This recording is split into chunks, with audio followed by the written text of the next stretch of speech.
Gandhigram police જે છે તે અત્યારે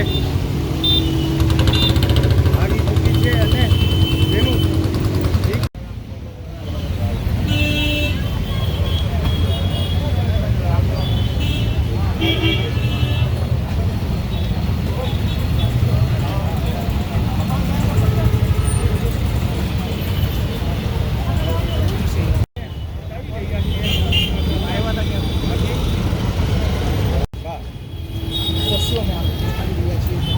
રાજકોટમાં જે હત્યાનો પ્રયાસ કરવામાં આવ્યો હતો અને જે વ્યક્તિ હતા તેને પાછળના ભાગે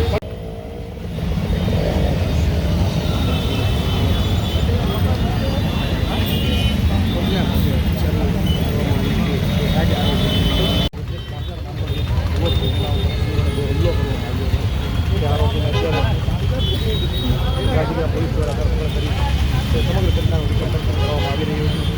કઈ રીતે સમગ્ર ઘટના બની હતી તેમજ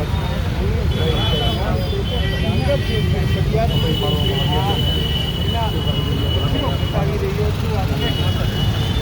ગાંધીગ્રામ પોલીસે તેને પકડવામાં જે આ આરોપીને ઝડપી પાડીને અત્યારે જ્યાં ઘટના બની હતી ત્યાં રિકન્સ્ટ્રક્શન કરવામાં આવી રહ્યું છે.